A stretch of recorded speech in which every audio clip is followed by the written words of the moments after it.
This is a collaboration with our friend from Wicked Awesome Gardening, and so make sure you check out her channel. Also, there's going to be a hashtag in our description with the rest of the videos that are involved in this. Today we're going to be talking about 5 things that we definitely will be growing again, and then 5 things that we probably shouldn't, but I am pretty hard-headed, so I'm going to keep trying anyways, but I'm going to give you that list. In my secret bag here, I have our first crop, survival crop, that if you can live 60 days on it, you can freeze it, you can can it, or you can store it in your pantry for at least a year if you do it correctly. Potatoes. Lots of little potatoes. Maddie, where are ya? If something went down to where we really did have to survive off of our land completely, you would have to save your own seeds. And so saving seeds for vegetables and fruit can be very complicated because everything is done a different way pretty much. Potatoes, probably everybody has started seeds from potatoes by accident. So you just wait until it sprouts, which you can do in a cool, dark place. And as soon as it sprouts, you know what I mean? Yep. Yep. As soon as it, see, even he can do it. He's 3. Dad, you see those that don't be potato, or you plant.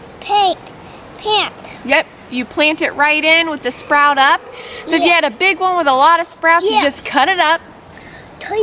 Yep. Then Plant it into the ground that way. Yep. And take that. Or you get, my dad took me to our local Amish greenhouse, and he got me these little seed potatoes, which are just small ones with sprouts. So I'm just gonna plant them directly into the ground, just like this. See those? Don't actually on when them so big.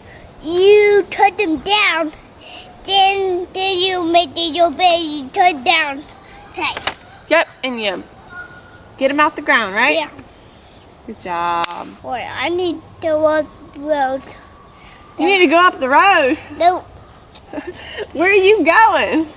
How about we make strawberry? Yep, strawberries. How about we make strawberries? Good idea. Down here we've got this lovely, lovely, lovely perennial, which means they come back every year. So if you wanted to survive off of what you plant and what you love, and something that's easy, plant a perennial. I would do it every single year. Plant something new that's gonna come back every year. Blueberries. Really? Over here is apple tree. Yep, that's right. We had 2 hours. And All right, what's that, Maddie? what the A peach tree.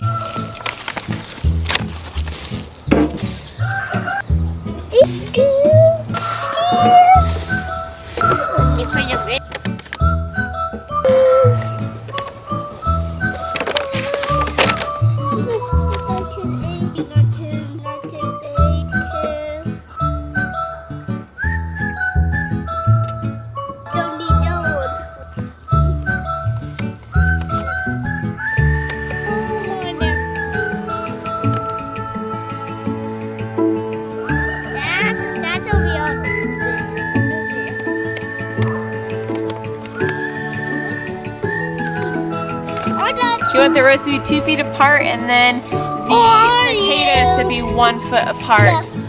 Down? Am I doing everything completely correctly? No, it's better to just plant than to not plant. So we're gonna plant them and see what happens. I'm gonna make sure that the sprout is going up. One right here, and one right here. So we're gonna place them all the way down, and then we'll come back through and cover them up with dirt.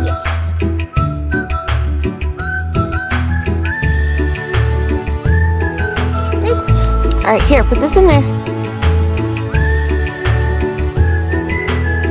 You guys, look at these worms in this garden. That is good. You can see it?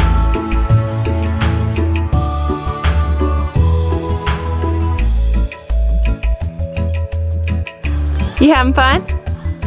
Yeah. Good, I'm glad. Me too. I love being with you. Some of y'all are probably like, what is she doing? I planted potatoes before, and guess what? They made potatoes. So it might not be according to the book, but we sure is gonna get some potatoes. All right, so in my not pile, I would say corn. Now you might say, what? Corn is like a #1 survival crop. Yes, it is.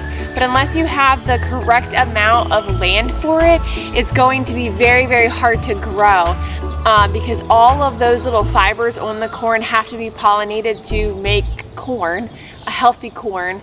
So when the wind blows, it pollinates all of the corns in the big fields and stuff. But if you don't have that many planted, you have to self-pollinate. It's still a very complicated process, and that's why a lot of small homesteaders do not have success with corn. So in my book, I'm trying to, everything that we do is to become self-sufficient. And so for me, corn is just not a practical self-sufficient survival crop.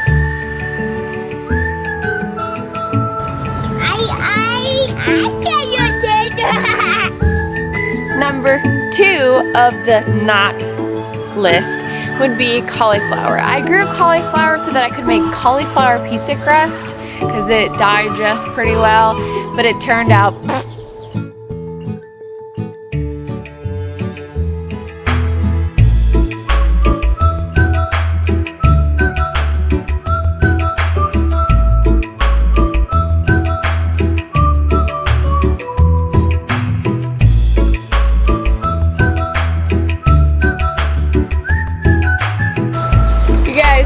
definitely not a how-to video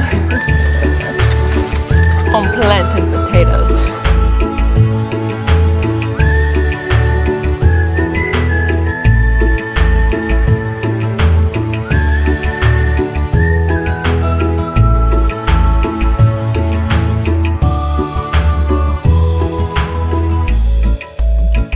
You guys, that looks beautiful. Cool thing is, you plant one potato, about 10 come from it. Amazing. I took her sleeper off because she seemed really hot. All right, we had to pause on planting the potatoes. We have 5 kids in case you don't know. And, she sped up. So the 3 big boys are right outside right here, and so I'm watching them and watching her at the same time. My third must grow, must have survival crop is tomatoes, hands down. You can preserve them bad boys so easily. Pasta sauce, pizza sauce, salsa, tomatoes. You can freeze them. Canning all this. Must have for sure. I'm Italian, so that's probably why my families, for as far back as I know, have been canning their own sauce. We will go over that recipe if you subscribe and stick around in the summer when we're actually harvesting the tomatoes. Y'all, I have no idea what number I'm on today. I just don't know. This is a green bean that I grew, last year.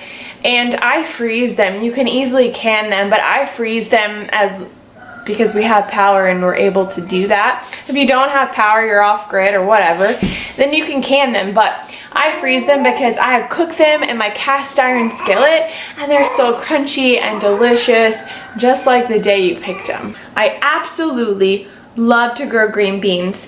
You direct seed it. That's one reason I love it, because that's so easy. You don't have to buy a transplant. You don't have to worry about seed starting or when to do it or when not to do it. You take that seed, you put it directly into the ground. It's so easy to grow because they self-pollinate. You are going to yield a crop from them almost always. One year I planted them with, I'm gonna say, almost 0 sun and stinky soil that grew absolutely nothing else, but I still got a green bean. Another must-have is herbs. And I'm just gonna put herbs in a category because 1, they're really easy to grow. 2, medicine, spices. And I'm gonna put mine in my green stock right here with good soil, good light. If weather you know, it's a good survival way of doing it. It's a good survival crop because you can get a lot of beneficial things from herbs. That's another video that we can go over. I can move my green stalk inside if weather is going to harm them in some way. So as you see here, I have lots of broccoli growing, but I'm gonna put this in my not grow pile. And what I mean is, yes, I am growing it because I want to succeed at it.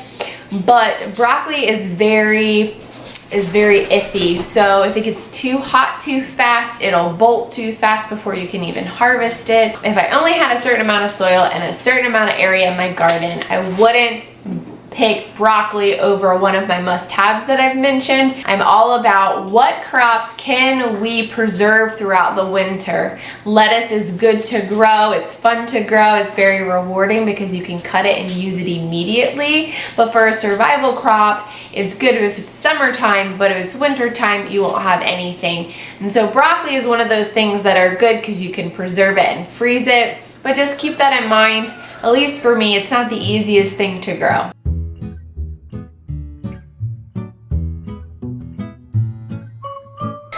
How you doing, little baby? Hi. Hi, I like your butterflies. I like your butterflies. Alright, I put her in a nice snuggly sleeper. All the men watching this video are like, oh my gosh. Don't worry, Nathaniel is usually always in them. But it's one of those days where I'm just taking over. Y'all, melons for me, like watermelon, cantaloupe. Pumpkins aren't considered a melon, but anyways, those things are super hard for me to grow. The soil that we have, just everything that's going on, it's just really hard for me to grow. So although those things would be fantastic to grow because you can use the seeds to feed your chickens and things like that, there's multi-purpose. For me, I probably shouldn't grow them because I never get a crop from them at all. Because again, I'm hard-headed. I am gonna try this year again to grow pumpkins and watermelons. But if I had limited space, soil, supplies, things like that, I probably would spend more time on the other things. You telling them the good news? You telling them the good news? Jesus loves you. Y'all, his creation is so amazing. I mean, it's the most incredible thing. You take a seed, you plant it into the ground, it grows, mind-blowing. This little thing grows a whole tree, a whole plant, produces crop. I mean, you can't go wrong. Right? Right? Anything that you plant is going to be a wonderful addition to your dinner plate. Right? Right? Yeah. Yeah. Alright guys, thanks for joining us in the Squeaky Tree. Each and every single one of you, thank you for watching, thank you for joining us, and God bless you.